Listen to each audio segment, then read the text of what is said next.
and welcome to Book Dreams, the podcast for everyone who loves books and misses English class.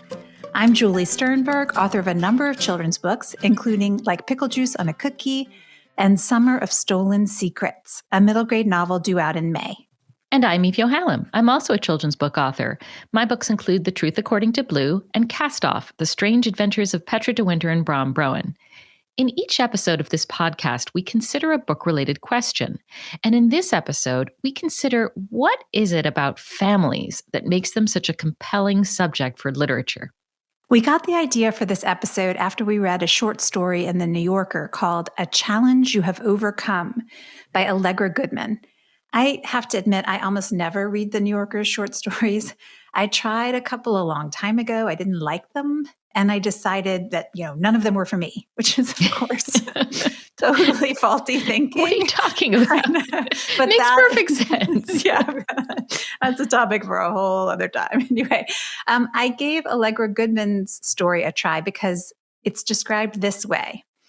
A Challenge You Have Overcome is about a high school senior, Nate, and his parents' attempts to get him to write his college application essays. Yeah. I mean, come on. No, clickbait right there. Right. My girls recently applied to college. There was no way I was skipping that story.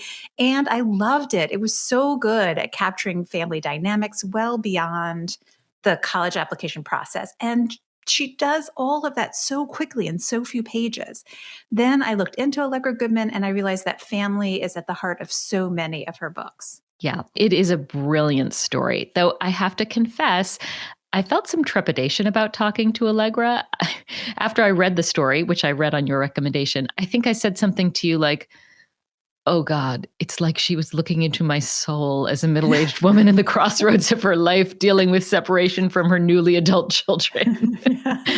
But true. It's so true. Yeah. But you told me to be brave, and I never want to disappoint you. Oh, and boy, am I glad we asked Allegra to talk to us and that she said yes. Yes, I really enjoyed this episode.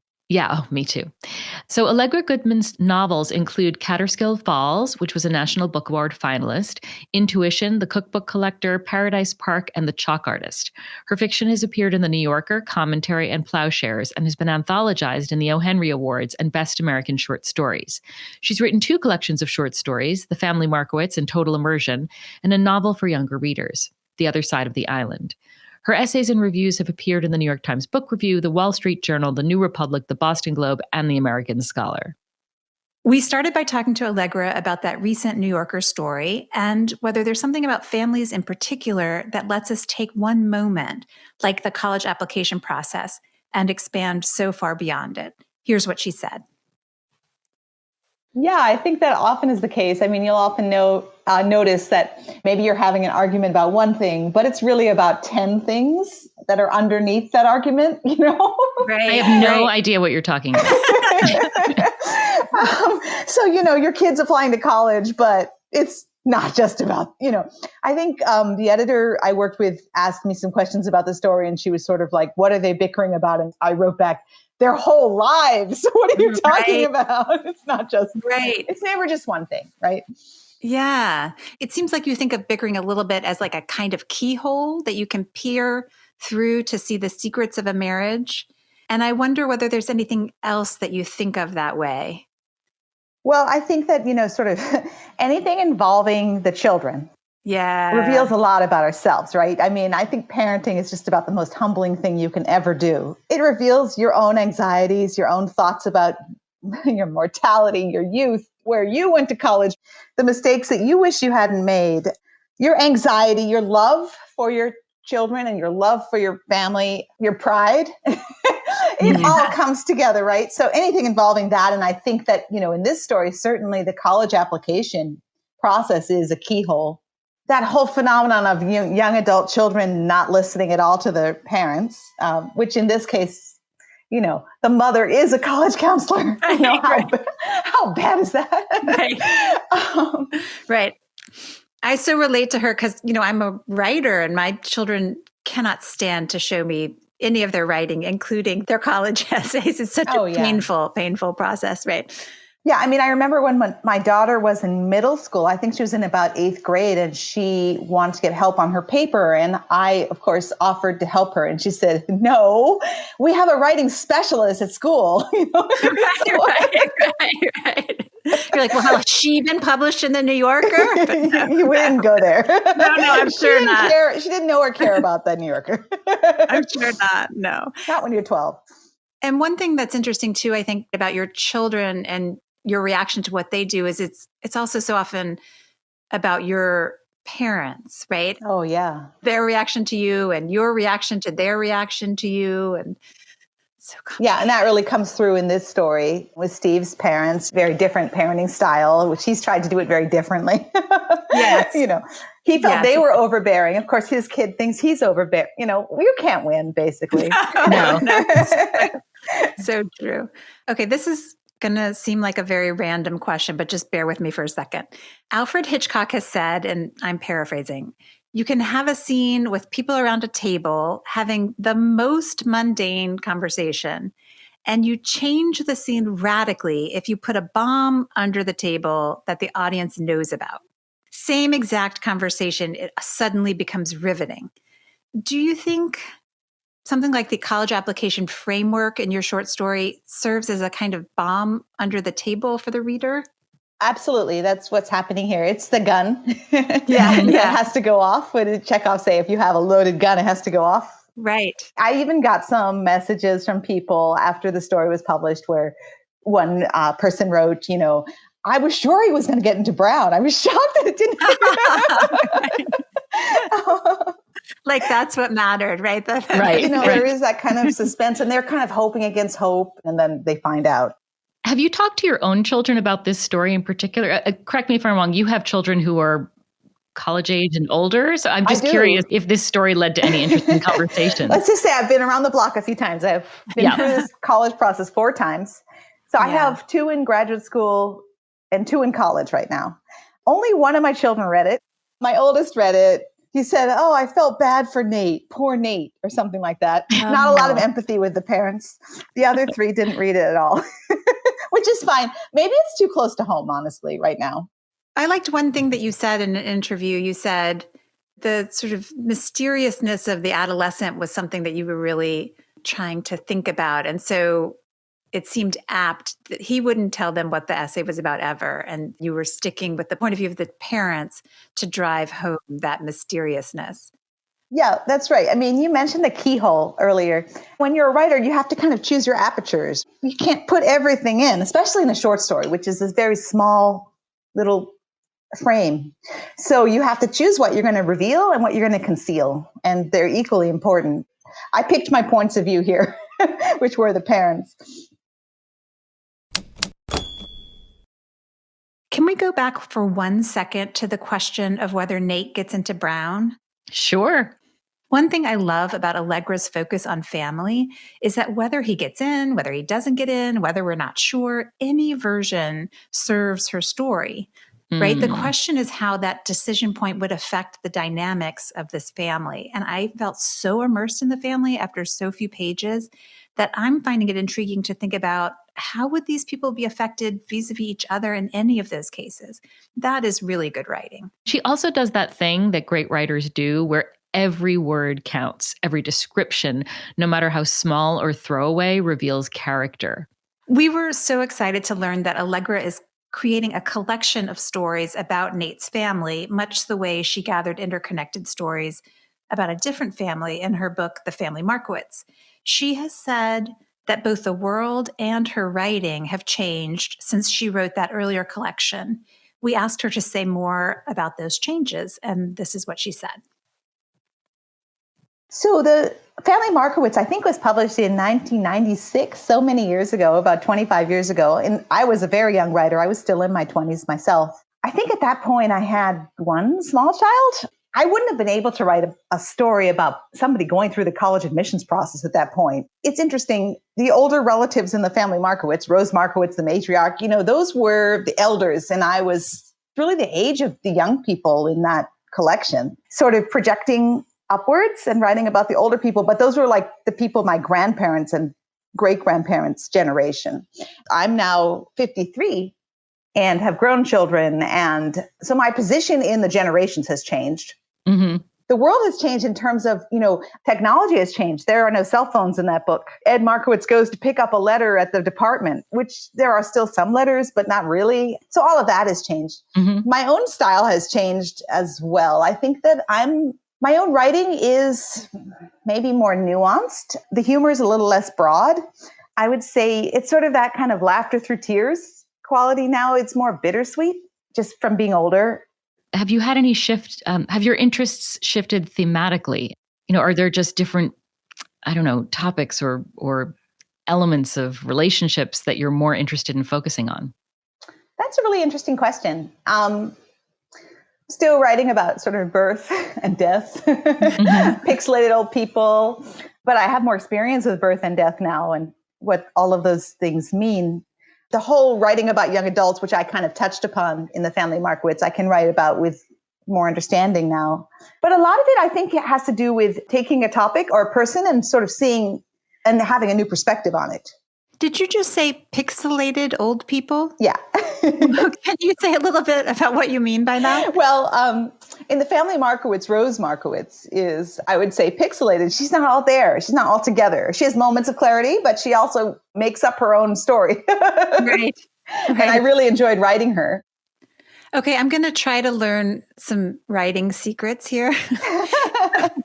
Can you tell us a little bit about how you go about trying to capture family dynamics persuasively on the page? I think that for me, in my stories and my novels, it sort of starts with voice. Ever since I was a really young writer, and I started when I was 17 or so, I was really interested in just listening to the way people talk to each other, those kinds of dialogue, or in some contexts, that kind of bickering or those arguments. That was where I started, and that's where the characters came from. And if you try to get your voices to be authentic and you get the characters speaking to each other, I think that is often the way into exploring a family dynamic. And of course, every writer's different. Some writers are much more visual. Some are much more focused on plot. For me, it really starts with the voices of the characters. Yeah, makes sense. This is a very common notion. I can't remember how I first read it or who said it. I'm sure it was someone famous, but that the Victorian novels were so often about marriage because people were stuck in marriage, and that divorce becoming readily available kind of killed marriage in a certain sense for novels, which I'm not sure is true at all. But I wonder whether family in general remains such compelling material in large part because it is so difficult, if not impossible, to leave your biological family. I think that's right. Marriage being sort of the central plot of like the 19th century novel. And I think a lot of it was because if you were writing about a woman, then sort of the one major choice that she made was who to marry, right? Right. I actually think that it didn't kill off the novel. I mean, there's so many novels about divorce and people's different journeys and people who never get married, and I think in a way it sort of fragmented and fractured, the marriage plot fractured, so that if you write about women now, you get to write about them making different choices, and their career outside the home actually becomes an important theme, which is really, really interesting to me. It's central to my book, Intuition, where we have a woman scientist and a woman who wants to be a scientist, and what all of that means and what it's like to deal with sexism in the workplace and all of that. So many, many rich areas to explore past the marriage plot, although the marriage plot is still important. It's still a major decision and does affect a lot of characters and a lot of people in the real world, of course. I want to go back for a second to something Allegra said about the importance of voice in her writing. There's a scene I particularly love in the Family Markowitz. It's between Rose, the pixelated family matriarch, and a woman named Alma, who's trying to take Rose's oral history. Alma is much younger, and she wants to impute all this meaning to Rose's experiences as a child during World War II. Rose is having none of it. Alma has an agenda. There's a point she's trying to make. Rose is just in her own world. At one point, Alma says, "You're sublimating this. You're purposely forgetting, pushing it out of sight." And Rose says, "When you forget something, you don't try. You just forget what happened." So good. Yeah. They're both sort of right and they're both also wrong. And it's just a great example of voice in both instances. I also think it might be an example of the humor that Allegra now thinks is too broad and has moved away from, but it made me laugh and laugh. I so love that scene. And it's also such a great example of how there are no fixed truths. You know, that one generation's sublimating is another generation's forgetting. Yeah. There was something Allegra said to us that keeps coming back to me. She said, Alma's truth is Rose's, quote, great history and romance of her life. Yeah. And I've been pondering that. It makes me wonder, what would my inner life be like if I had the vocabulary of another generation, either older or younger? Yeah. I know I feel certain frustrations with my parents' view of our family lore, which they lived, by the way. I didn't live it, but nonetheless. But that doesn't mean you don't get to have a strong opinion about it. Right. I have my own vocabulary about it. You know, it's led to some lovely disagreements. And I also am a little scared to learn the frustrations my children surely have with my version. Ooh, good point. Okay, so maybe I'm not interested in how another generation might feel.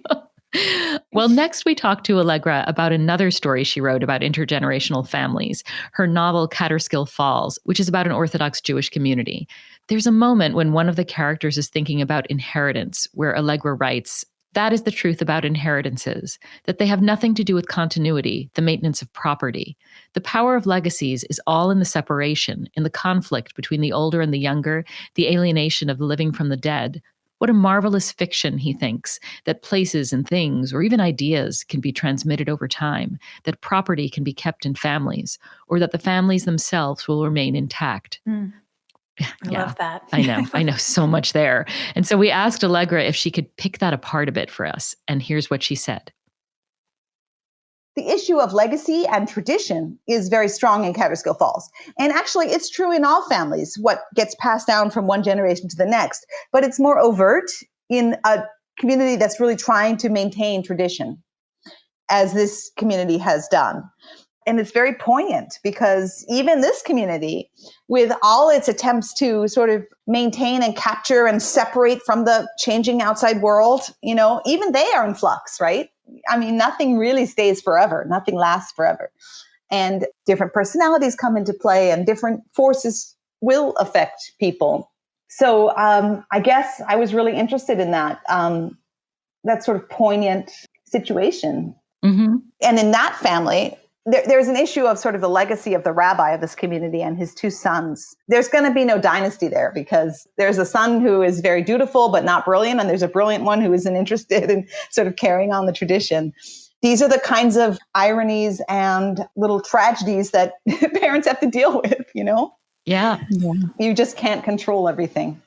Or anything. That's been a big theme for Julie and me recently. Right. I hear you. Control anything. Yeah. Speaking of which, I want to talk just for a second about COVID and families. COVID has had such a dramatic effect on family dynamics, right? Some people have been totally isolated. Others have spent more time with their immediate family maybe than ever before. Mm-hmm. I know in my case, for example, I got to spend much more time with my daughters who would otherwise have been on campus than I would have. And at the same time, I haven't seen my parents at all. Mm-hmm. So you can have two different experiences or many different in one individual even. And most people have had to be distanced from their work families and or other kinds of community-based families. Have you thought at all about that? Have you had any thoughts that have arisen about family dynamics? Yeah, it's really interesting. I mean, I think particularly the phenomenon of spending so much time with, you know, kids in their 20s, which you usually see them twice a year. You know, you obviously talk on the phone and you know, stay connected, but to have them living with you for that amount. So we have 4 kids and our oldest is married. So he and his wife came from New York last March when things were getting really bad and just stayed with us for about 4 months. Mm-hmm. And then our second son came home from graduate school, stayed with us.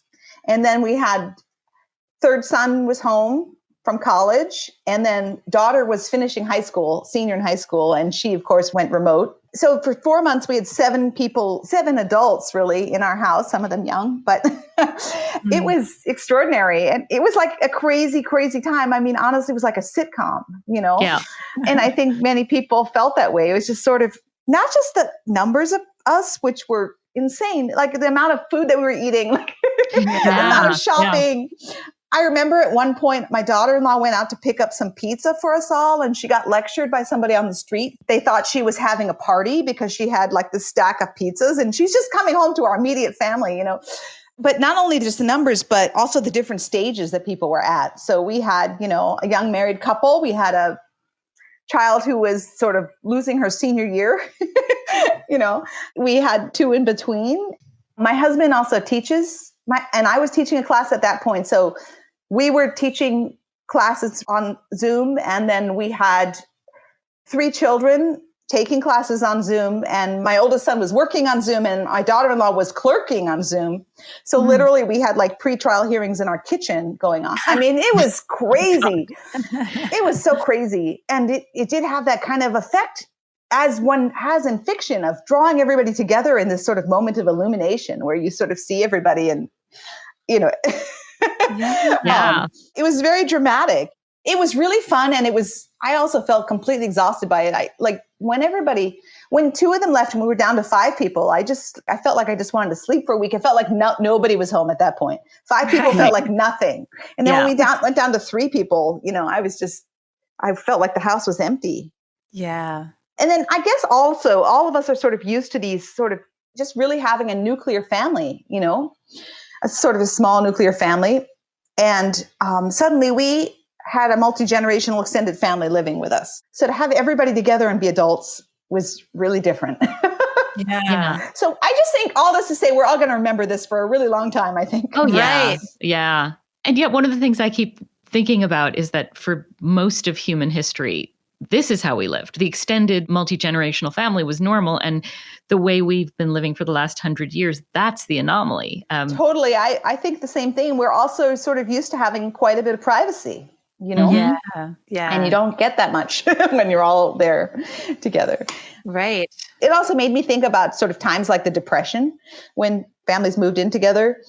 And of course, there are people who have had real hardship, financial, emotional, physical, being crushed together in small spaces. That's really hard. Mm-hmm. Yeah. My mind keeps returning to the shtetl. Yeah. Those close quarters and difficult circumstances and big families. Oh my gosh, yes. Although, of course, we're so privileged. We have running water. We have electricity. The big concern was the internet, Yeah. Is there enough Wi-Fi to go around? Exactly. And now we have arrived at the question that I am perhaps most excited about. Not to say I wasn't excited about the others, but I'm very excited about this one. What are some of the best novels about families, in your opinion, and what makes them so good? So I think people who write really, really well about family, I think Tolstoy does it incredibly. If you read Anna Karenina or War and Peace, his portraits of the family, the parents and the children and what they're actually thinking, his psychological acuity. And I so admire the way he moves from different points of view. The father who, is greeting his little children in Anna Karenina, but he likes the daughter better. He says those sneaky things that, people don't say aloud. So he's amazing. George Eliot writes beautifully about family. If you read in Middlemarch, the Garths, that's a really interesting portrait of a family. The Vinceys, incredible portrait of a family. And again, she uses those different kinds of points of view to sort of give that family in the round, I will call it, the 360 view of the family.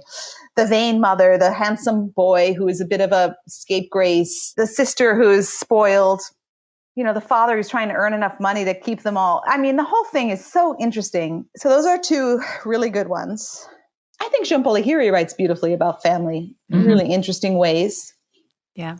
Eudora Welty.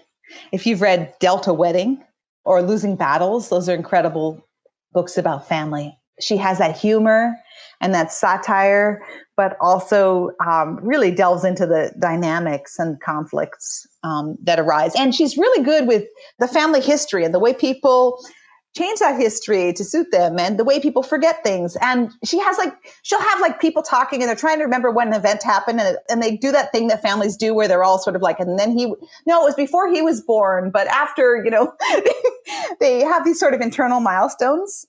Those are just some quick examples.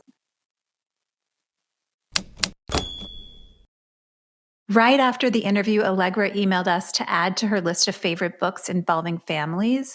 She added Jasmine Ward's novel, Salvage the Bones, and her memoir, Men We Have Reaped. Also, Marilyn Robinson's Housekeeping, and Gish Jen's novel, The Love Wife, and her story collections like Who's Irish. I, for one, have just started Maggie Shipstead's Seating Arrangements, which is about a family that's gathered to celebrate the wedding of a daughter. I'm only a few lines in. I haven't even finished the first page, and I'm already so excited about it, which is a little weird. No, that's the best. Is there anything better than getting sucked in, page one, in, go? No, it's so great. I'll keep you posted about how I like it. Yes, please do, because I'm reading a bunch of nonfiction right now, so I have no family stories to report on. But after I'm done, I'm very excited to get started on some of Allegra's recommendations. Yeah, me too. And I think that's it for this episode of the Book Dreams podcast. Thanks so much for listening. Please subscribe if you haven't already. And if you like the podcast and think someone else would too, please rate and review us on Apple Podcasts or your favorite podcast player. Be sure to let us know if there's a book-related topic you've wondered about, and we'll try looking into it in a future episode. You can reach us for that reason or any other at contact@bookdreamspodcast.com. We're also on Twitter at bookdreamspod and on Instagram at bookdreamspodcast. You can find Allegra at allegragoodman.com and on Facebook at Allegra Goodman. Many thanks to our producer, Gianfranco Lentini, and to our theme music composer, Maya Polsky. You can find Eve at eveyohallam.com and me at juliesternberg.com. And check out the podcast website, www.bookdreamspodcast.com. Until next time, happy book dreaming. Happy book dreaming. Come listen to Book Dreams with Julie and